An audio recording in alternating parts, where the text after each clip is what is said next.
Assalamualaikum warahmatullahi wabarakatuh. Kembali lagi di channel Ngulik Horor. Channel ini menceritakan tentang kisah-kisah misteri. Kali ini saya akan membawakan kisah misteri yang ditulis oleh @restu_wiraatmaja. Kalian juga dapat mengunjungi tweet beliau langsung ya. Nanti link saya akan sediakan di kolom deskripsinya. Oh ya, di dalam cerita ini nama dan tempatnya disamarkan semua ya, untuk menjaga privasi pihak yang terlibat di dalamnya. Yuk daripada kita lama-lama, langsung saja kita simak ceritanya. Bismillahirrahmanirrahim. Kali ini saya akan membawakan kisah misteri yang berjudul Rumah Warisan. Rumah ini memiliki bangunan yang besar, letaknya di tengah kota dan menjadi sorotan terhadap orang-orang yang sering melewati rumah ini. Kabarnya rumah ini dulunya dihuni oleh keluarga dari Haji Yasir.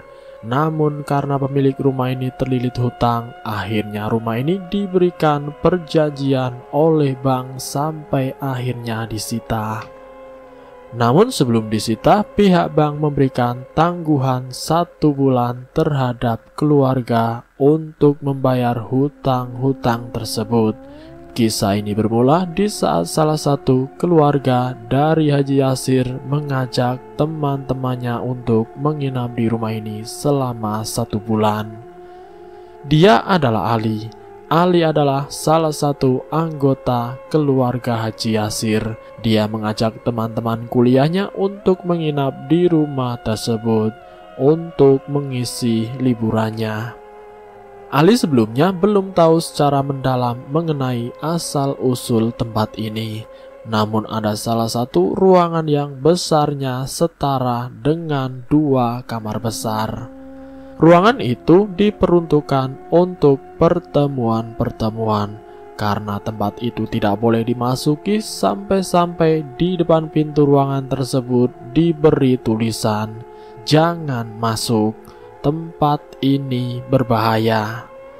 Belum pasti apa alasannya, namun beberapa orang meyakini bahwa di ruangan itu sering berlalu lalang seorang wanita bernama Asmara.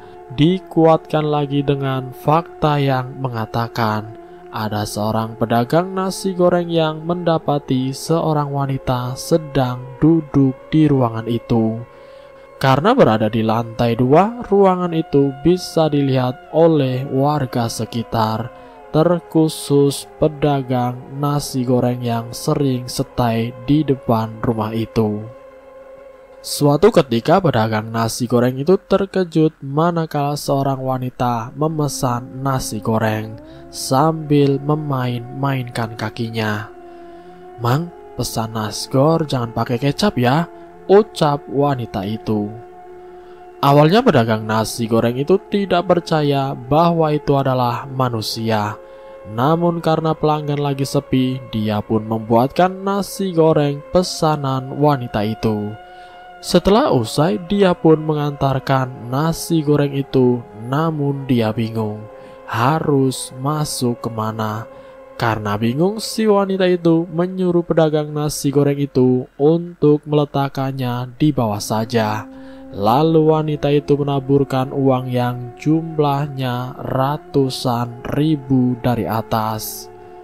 Pedagang nasi goreng itu pun keheranan. Mana bisa dia mengambil nasi goreng pesanannya di bawah itu. Setelah pedagang itu mengambil uang yang bertaburan di bawah, ia pun meninggalkan tempat itu. Baru dia melangkahkan kaki untuk meninggalkan bangunan itu, tiba-tiba wanita itu turun layaknya bidadari yang turun dari kayangan. Wanita itu turun sambil memekikkan tawa yang mengerikan. Dan dia adalah Asmara, sosok yang disebut-sebut sebagai penunggu dari rumah warisan. Wanita itu mengambil nasi goreng dan kembali lagi ke atas dengan santai. Ketika pedagang nasi goreng itu mengecek uang yang diberikan wanita itu, ternyata uangnya adalah berupa kertas kosong yang telah digunting mirip seperti uang. Sontak saja cerita ini menjadi buah bibir masyarakat sekitar tentang kebenaran sosok yang bernama Asmara. Awal tahun 2019 silam, Ali bersama teman-temannya mencoba untuk survei ke tempat kediaman kakeknya yang bernama Haji Yasir. Tempatnya nggak villa di tengah kota. Estimasi jarak menuju perkotaan juga hanya sekitar 10 menit. Tidak hayal tempat yang megah ini menjadi sorotan bagi seluruh masyarakat yang ada di sekitarnya. Ini rumah kakekku, kebetulan rumahnya mau disita, tapi dikasih waktu 1 bulan untuk menempati, ucap Ali kepada teman-temannya. Teman-temannya terdiri dari Fata, Lutfi, dan Dimas. Ketiganya merupakan satu angkatan, serta satu jurusan yang sama di bidang komunikasi penyiaran Islam. Li, ini tempat sudah lama tidak dihuni ya? Tanya Fata ketika melihat banyak debu yang menempel di kaca. Enggak sih, terakhir dihuni tahun 2018, jawab Ali. Buset, lama bener ya.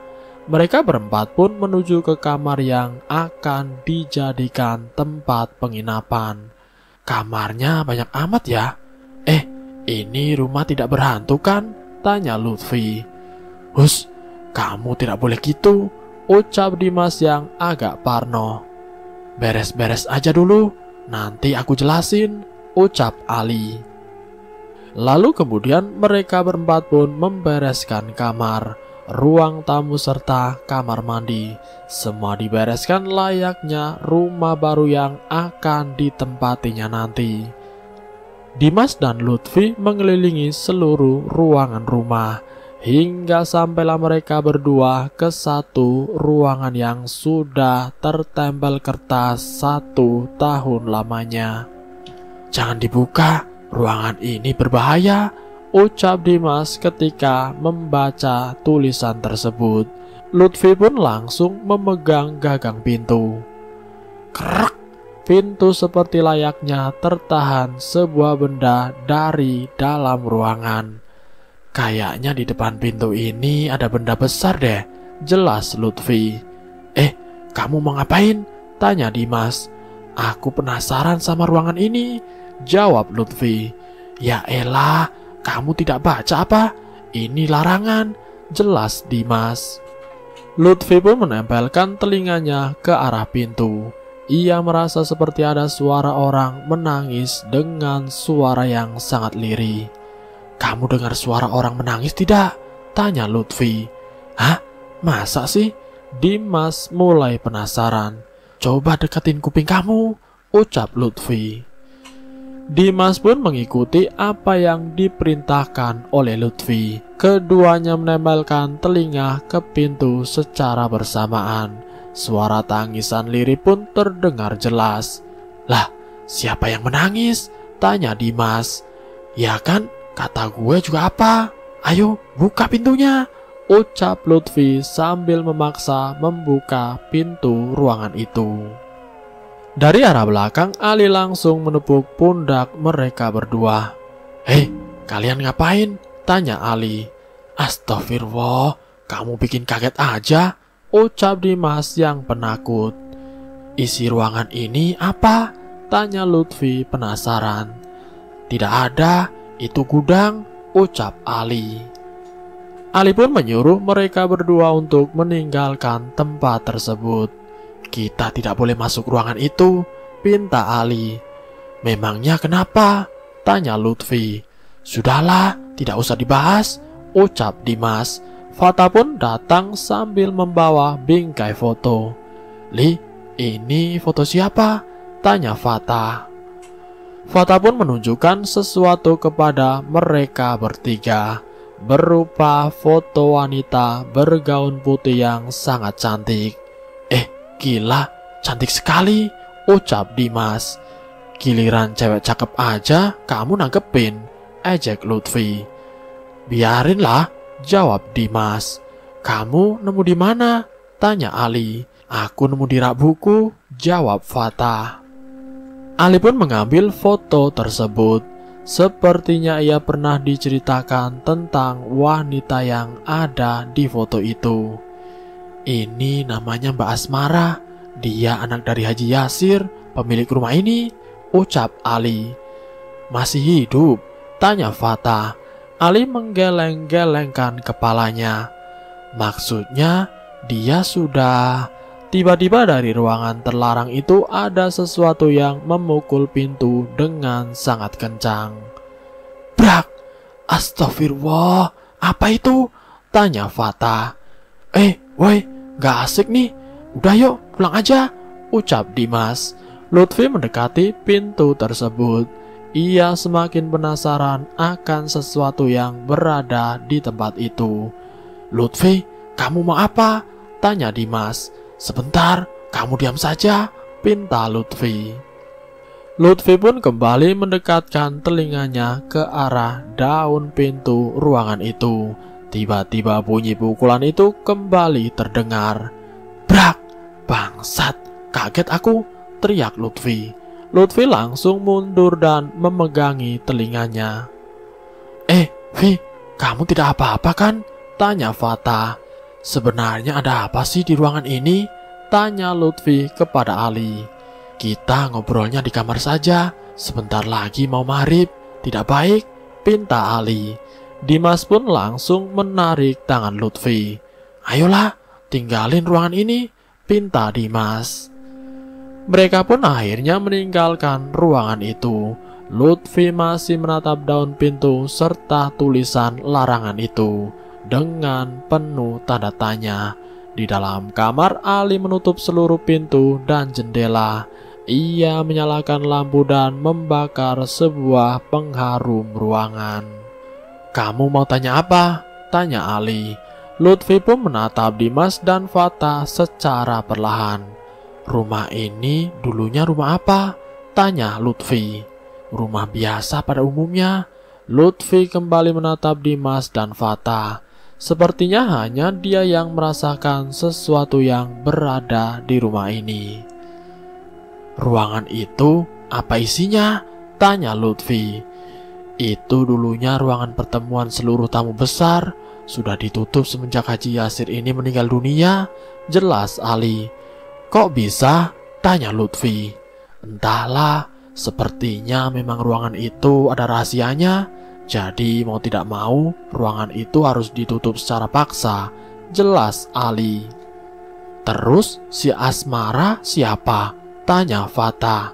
Kan sudah aku ceritakan sedikit tadi, jelas Ali. Kamu tidak jelas menceritakannya, jelas Fatah. Ali pun menghela nafas sesaat. Dia menatap atap-atap langit sambil mengucapkan kata bismillah dari bibirnya yang sudah agak kering itu. Ini berawal dari era tahun 90-an, tepat di mana tempat yang kita tempati ini adalah sebagai bangunan termegah dan menjadi sebuah incaran para penjahat, jelas Ali.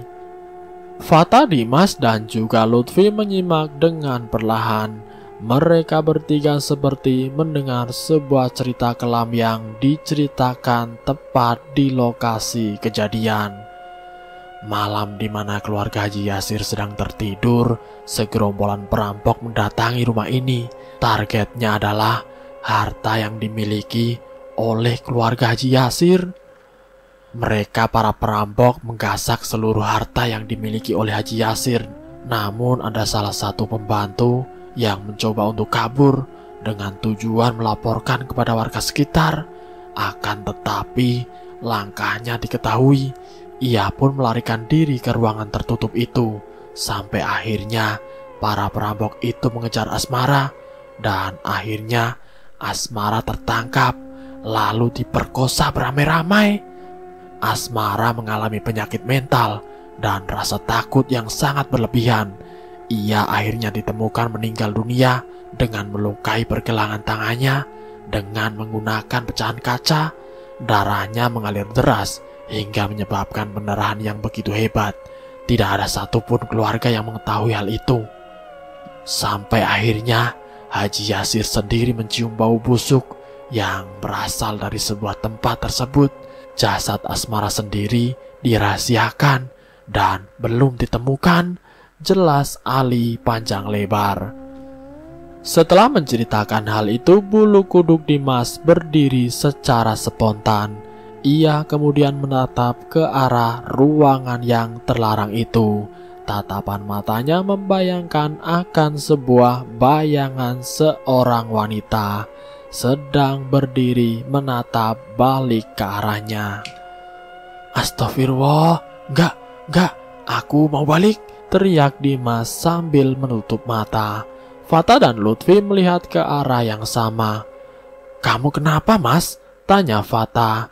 Dimas membuka matanya lalu perlahan melihat ke arah ruangan itu. Tidak, aku mau pulang, ucap Dimas. Jangan gitu, kita sudah diizinkan buat nginep di rumah ini. Masa kita balik lagi?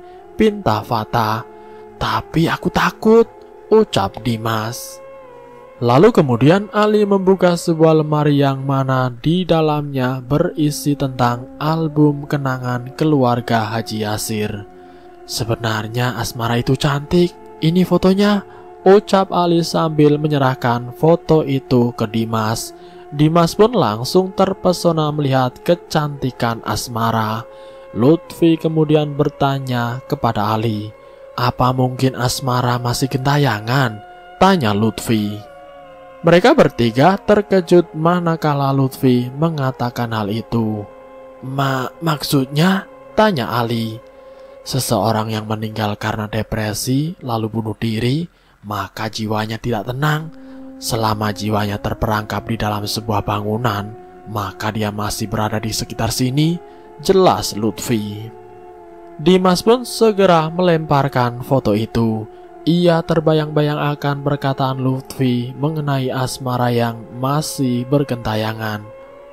Aku juga mikirnya begitu, jelas Fata. Tapi anehnya, jasad Asmara seperti menghilang begitu saja.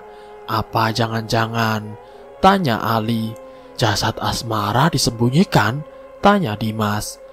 Lebih tepatnya, jasad itu disimpan di suatu tempat yang mengarah kepada tempat di mana ia pertama kali ditemukan dalam keadaan meninggal dunia, jelas Lutfi sambil menganalisa.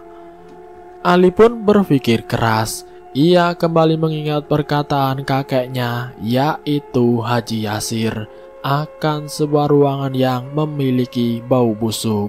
Ruangan itu kemungkinan merupakan tempat disembunyikan jasad Asmara. Bagaimana mau dikerjain hari ini? Tanya Ali. Nantilah, kita baru sampai. Lagian kita tidak ada akses buat masuk ke ruangan itu, jelas Lutfi. Maksud kalian apa? Kalian mau cari jasad Asmara? Tanya Dimas. Fata pun memasang wajah seram ke arah Dimas dengan tujuan menakut-nakuti Dimas yang penakut. Aku mau datengin Asmara ke kamar ini. Haha, jelas Fata. Jangan ngada-ngada kamu, aku takut, ucap Dimas sambil menjauhkan tangan Fata yang mulai memegangi pundaknya. Lalu kemudian mereka berempat berencana untuk membongkar kasus Asmara yang telah kelam tidak lagi dibicarakan. Sosok yang menjadi sebutan mengerikan bagi warga sekitar. Malam pertama mereka menempati tempat rumah warisan tampak baik-baik saja. Di hari kedua mereka masih mencari-cari ruangan yang dimaksud oleh Haji Yasir kepada Ali. Total ruangan di rumah itu ada 10 kamar. 1 ruangan pertemuan dan 1 ruangan tamu yang cukup besar. Sisanya adalah kamar mandi dan gudang cukup besar. Nanti malam ada Pak Sobri. Dia katanya mau menemani kita untuk masuk ke ruangan itu. Tapi kalian benar-benar berani? Tanya Ali. Aku sih santai. Tapi bagaimana Dimasnya saja? Haha, ucap Fata sambil mengejek. Awas kamu, awas saja kalau ia didatangin sama tuh setan. Kamu jangan minta tolong aku, ucap Dimas. Fata dan Ali pun tertawa kencang mendengar sifat Dimas yang kekanak-kanakan. Namun tidak bagi Lutfi. Ia masih menatap sekeliling rumah. Ornamen bangunan ini agak mirip Belanda, namun ada beberapa sentuhan arsitek Turki. Apa bangunan ini dibangun karena menginginkan umur yang panjang untuk bangunan ini sendiri? Jelas Lutfi.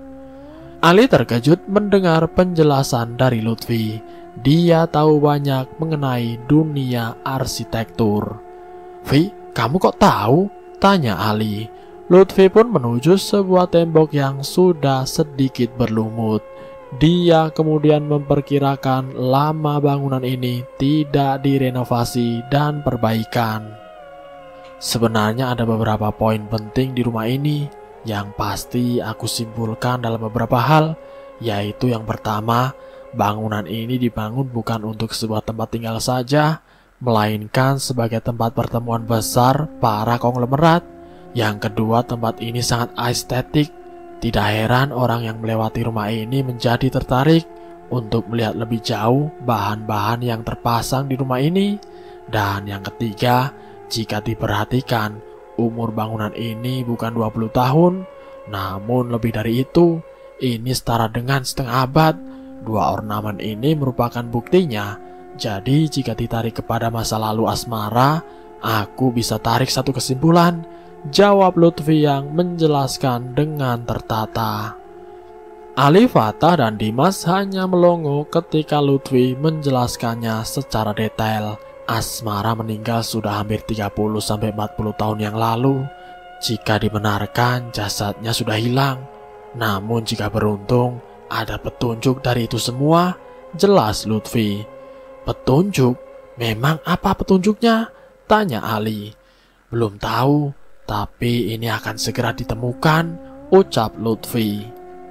Mereka berempat pun menatap bersama bangunan itu dengan satu tatapan yang mengarah ke arah ruangan.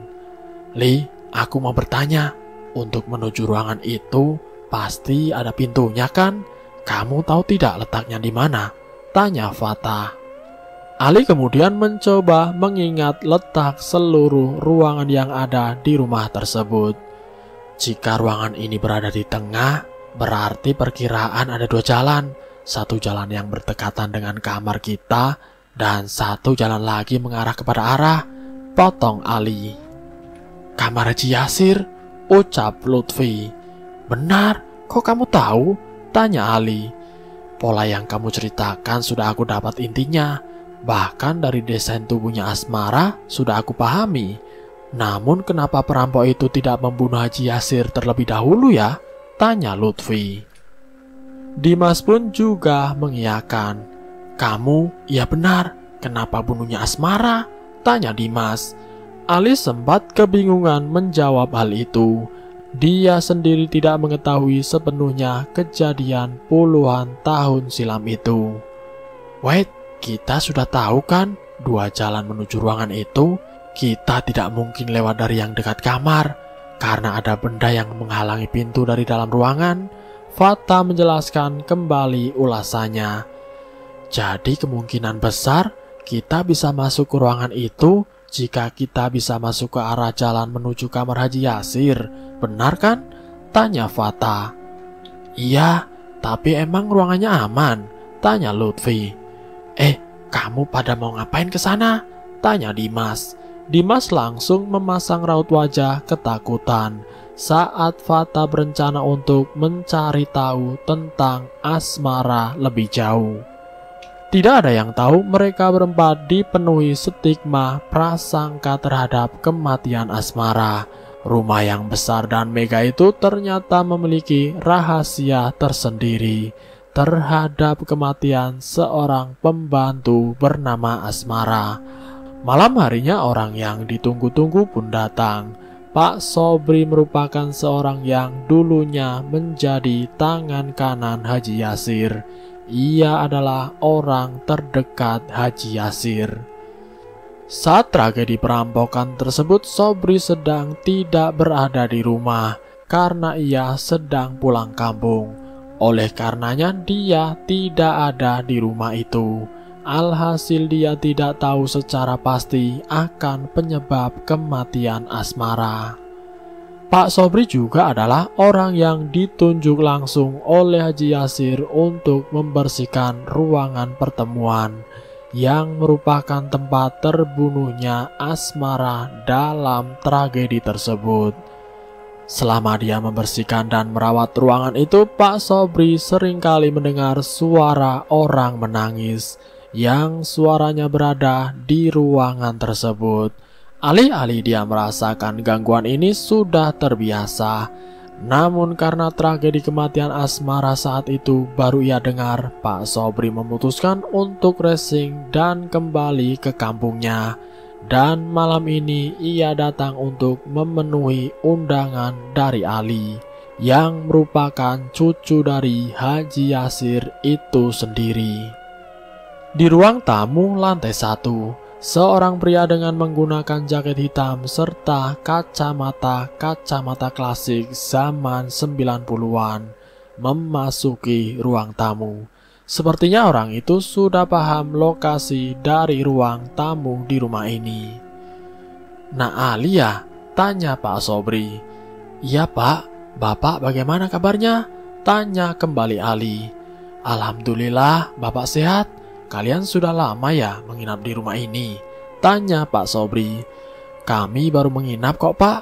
"Oh ya Pak, ini kenalin, ada Fata, Lutfi dan juga Dimas. Kita lagi liburan, jadi Ali ngajakin nginep di rumah Eyang," ucap Ali. Pak Sobri pun menatap satu persatu mereka dengan senyuman khasnya. "Kamu yakin mau ke ruangan itu?" tanya Pak Sobri. "Sebenarnya kami tidak ada maksud hal untuk mengganggu, namun karena ini juga meresahkan warga sekitar, jadi mau tidak mau kita ingin mencari titik terang," ucap Ali. "Titik terang apa yang ingin kamu tahu? Tentang keberadaan Asmara?" tanya Pak Sobri.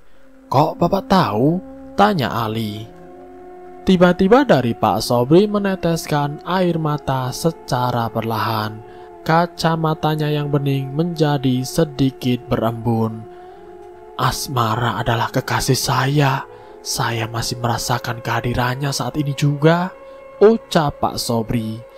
Ali dan yang lainnya langsung terkejut. Pak Sobri membuka kacamatanya dan membersihkannya dengan kain di bajunya. "Maaf Pak sebelumnya, berarti saat kejadian itu Bapak ada di rumah ini?" tanya Lutfi. Pak Sobri menghela nafas sejenak. Ia menatap langit-langit rumah. "Asmara itu orang baik. Kami berdua datang dari desa yang sama. Saat itu Pak Haji meminta orang desa untuk bekerja kepadanya. Akhirnya terpilihlah saya dan juga Asmara. Kami berdua bekerja di Haji Yasir karena ingin menanggung nafkah dari keluarga kita masing-masing," ucapnya. Lalu kemudian dia pun melanjutkan lagi. "Namun di saat kami mulai suka sama suka satu sama lain, Pak Haji tidak menyukai akan hal itu. Dan hari berdarah pun tiba," potong Pak Sobri sambil mengambil rokok di saku kanan jaketnya. "Pak Haji menyiksa Asmara. Dia terus-terusan meminta Asmara untuk tidak mencintai saya. Kebetulan saat itu Pak Haji meminta saya untuk pulang ke desa. Alasannya karena saya harus pulang untuk menengok orang tua saya," ucap Pak Sobri. Pak Sobri mulai membakar rokok kretek dengan aroma wangi yang khas. "Jadi karena permintaan itu Bapak langsung pulang ke rumah. Tapi bukannya itu alasan yang aneh?" tanya Lutfi. "Iya benar, alasannya aneh. Tapi apa yang bisa saya lakukan selain mengikuti arahan dari atasan?" tanya Pak Sobri. Ali hanya menunduk malu. Dia merasa bersalah akan tragedi masa lalu yang sangat kelam itu. "Saat dimana saya kembali lagi ke rumah ini, saya belum tahu mengenai keberadaan Asmara saat itu. Namun ruangan pertemuan sudah bau anyir darah," ucap Pak Sobri. Pak Sobri menatap Ali dengan senyuman. Dengan menatap Ali, Pak Sobri seperti mengingat kakeknya, yaitu Haji Yasir. "Kakekmu itu mirip seperti kamu nak wajahnya," Tapi kamu beda darinya, kamu berhati baik, sedangkan dia bukanlah manusia yang saya harapkan, ucap Pak Sobri. Ali menekan tangan Pak Sobri dan melepaskan tangan beliau dari dadanya. Pak Sobri hanya tersenyum. Fata, Dimas, dan Lutfi yang melihat fenomena langka dari sifat Ali mulai sedikit kecewa. Tidak mungkin Ali memiliki sifat seburuk itu. Bapak lanjutkan kembali. Oleh karenanya bau anyir, Pak Haji meminta saya untuk membersihkan ruangan itu. Bahkan seluruh ruangan itu diberi pewangian agar bau darahnya hilang. Namun bau anyir darah itu tidak pernah hilang, jelas Pak Sobri. Fenomena ini memang sangat langka. Namun semenjak itu Pak Sobri merasakan ada yang menjanggal dari ruangan tersebut. Karena memang aneh, akhirnya saya mencari tahu sendiri akan ruangan tersebut. Dan ternyata Pak Sobri kembali menangis. Pak, sudah cukup ceritanya Pak. Kami tidak mau membuat Bapak mengingat masa lalu kembali, ucap Lutfi sambil menenangkan Pak Sobri.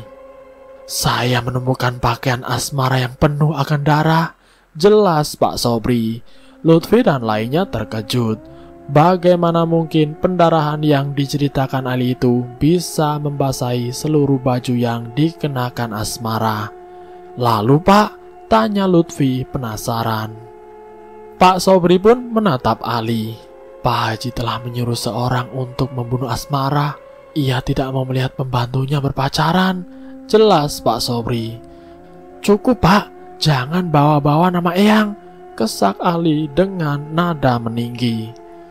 Ali pun kesal, lalu kemudian dia naik ke lantai 2 menuju kamar. Li, kamu mau kemana? Tanya Dimas. Kamu susul dia Mas, pinta Fata. Dimas pun menyusul Ali yang mungkin agak kesal setiap kali Pak Sobri menatap wajahnya. Lutfi pun kembali menganalisa apa yang barusan diucapkan oleh Pak Sobri juga Ali terkait kematian asmara. Bapak yakin dari mana jika asmara dibunuh? Tanya Lutfi. Setelah saya cari informasi mengenai keberadaan asmara, beberapa keluarga sempat menyembunyikan masalah ini. Mereka menganggap asmara meninggal karena bunuh diri. Tapi saat 40 hari kematiannya, asmara meneror seluruh keluarga, sekaligus saya sendiri, jelas Pak Sobri. Meneror? Untuk balas dendam? Tanya Lutfi. Benar, asmara meneror kita semua karena ingin menuntut kematiannya. Semenjak saat itu, rumah ini ditinggalkan. Dan orang yang memegang rumah ini adalah orang tua Ali sendiri, ucap Pak Sobri. Lutfi mulai sedikit paham. Dia baru sadar bahwa orang tuanya lah yang mendoktrin kepada Ali terhadap kematian asmara sendiri. Namun orang tua Ali tidak kuat. Rumah warisan ini ditinggalkannya karena sosok asmara masih bergentayangan, ucap Pak Sobri. Sementara itu Dimas mulai memasuki kamar. Ia melihat Ali sedang menghadap pojokan tembok sambil menggedor-gedorkan keningnya ke tembok. Sontak saja dari keningnya keluar darah segar secara perlahan. Ali, kamu kenapa? Teriak Dimas yang mencoba menghentikan Ali. Namun saat Dimas ingin mendekat, ia kemudian didorong oleh Ali hingga terjatuh. Li, kamu kenapa? Tanya Dimas. Ali pun membalikkan badannya. Ia kemudian menangis dengan kepala yang sudah berdarah-darah. Mas, bantu aku, pinta Ali. Tubuh Ali langsung terpental ke tembok. Ali, teriak Dimas. Lutfi dan yang lainnya pun mendengar teriakan tersebut. Pak, Ali pak, ucap Fata. Asmara, itu dia hendak membunuh Ali, ucap Pak Sobri. Akhirnya mereka bertiga pun segera berlari menuju lantai 2 untuk menyelamatkan Ali dan juga Dimas. Kamar di lantai 2, Ali pingsan di tempat. Dimas mulai ketakutan. Ia melihat bayangan hitam dari balik pintu. Tidak, jangan, pergi, teriak Dimas. Seret, Lemari-lemari mulai bergeser. Dimas semakin ketakutan. Ia menutupi kepalanya dengan kedua tangannya. Dan Dimas mulai dirasuki asmara. Saat yang bersamaan, Lutfi dan yang lainnya datang. Mereka bertiga terkejut saat melihat Dimas sedang menggigit tangannya hingga berdarah. "Dimas, kamu kenapa?" teriak Lutfi sambil menahan mulut Dimas untuk terus menggigit tangannya. "Pak, ini bagaimana, Pak?" teriak Lutfi. "Lutfi!" teriak Fatah. Lutfi melihat kondisi Ali yang sudah terbujur kaku. Bersama dengan itu, Dimas langsung melemas. Ia pun terjatuh. Pak Sobri pun berlari ke arah ruangan pertemuan itu. "Kamu jaga mereka berdua. Aku mau samperin Pak Sobri," teriak Lutfi. "Tapi, weh, kamu mau kemana? Jangan tinggalkan aku," teriak Fatah. Pak Sobri mulai memasuki ruangan demi ruangan. Ia pun sampai di ruangan pertemuan dan membuka ruangan tersebut dengan perasaan haru. Pak Sobri pun melihat seorang wanita sedang berdiri sambil menangis. "Asmara, ini aku, Sobri," ucap Pak Sobri. Asmara masih terus menangis. Pak Sobri mendekati secara perlahan, namun ada sesuatu yang berbeda dari sosok wanita yang ada di hadapannya. Pak Sobri merasakan itu bukanlah sosok Asmara, melainkan iblis yang merasukinya. "Mati kalian semua!" teriak sosok itu. Pak Sobri terpental hingga tubuhnya menghantam tembok. Darah segar keluar dari mulutnya. Lutfi mendengar suara dentuman dari sebuah ruangan. Ia pun mencari arah suara itu dan melihat ada sebuah ruangan terbuka lebar. "Itu ruangannya." Saat dimana Lutfi mulai masuk, ia terkejut saat melihat Pak Sobri bercucuran darah dari mulutnya. "Pak, Bapak kenapa?" tanya Lutfi. "Itu bukan Asmara. Itu adalah iblis suruhan yang menyerupai Asmara," ucap Pak Sobri. "Terus apa yang harus saya lakukan, Pak?" tanya Lutfi. Pak Sobri mengambil sebuah korek dari sakunya. Ia kemudian berkata, "Bakar bajunya, iblis itu akan hangus," ucap Pak Sobri. "Di mana bajunya?" tanya Lutfi. Pak Sobri menunjukkan ke arah guci. Seingatnya baju itu berada di dalam guci. Lutfi pun langsung berlari ke arah guci, namun baru beberapa langkah ia merasakan hawa merinding yang membuat tubuhnya sulit bergerak. Pak, tubuh saya," ucap Lutfi. Iblis yang merasuki Asmara itu tengah berada di belakang Lutfi.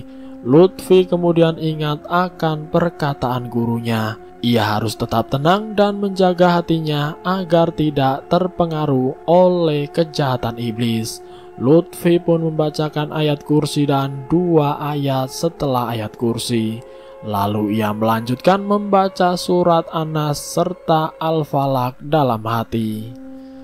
Dengan seketika tubuhnya langsung terjatuh. Energi jahat itu langsung menghilang. Sosok iblis yang merasuki Asmara sudah menghilang. Lalu kemudian Lutfi pun menggunakan kesempatan ini untuk memecahkan guci tersebut dan mengambil pakaian yang berada di dalamnya. Pecahan guci itu membanjiri lantai. Lutfi langsung mengambil baju itu dan membakarnya. Setelah itu dia mendengar suara teriakan kepanasan. "A'udzubillahi minasyaitonirrajim," teriak Lutfi. Lutfi pun kemudian membacakan ayat kursi dengan kencang. Ada satu bayangan yang berada jauh darinya terbakar oleh api. Dan ternyata itu adalah jin suruhan yang menyerupai sosok Asmara. Jadi usut punya usut, setelah kematian Asmara, keluarga Asmara tidak terima. Lalu mereka pun meneror seluruh keluarga Haji Yasir atas bantuan dukun. Keluarga Asmara meminta kepada dukun tersebut agar mengganggu keluarga Haji Yasir. dengan menjadikan asmara sebagai wadah dari jin suruhan itu.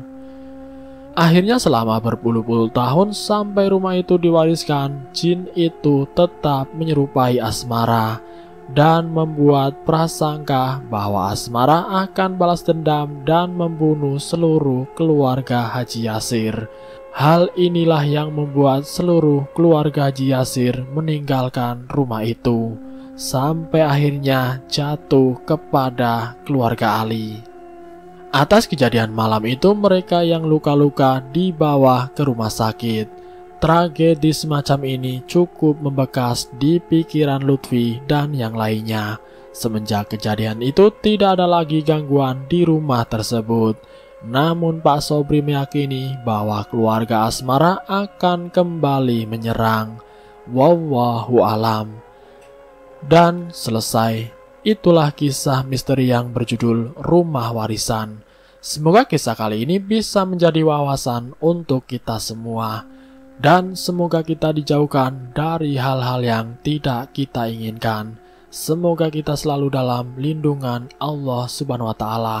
Ambil sisi positifnya dan buang jauh-jauh sisi negatifnya. Terima kasih sudah mampir di channel kami. Jika kalian tertarik dengan video kami, silahkan tekan tombol like, share, dan komen. Tekan subscribe untuk mengikuti video kami selanjutnya. Wassalamualaikum warahmatullahi wabarakatuh.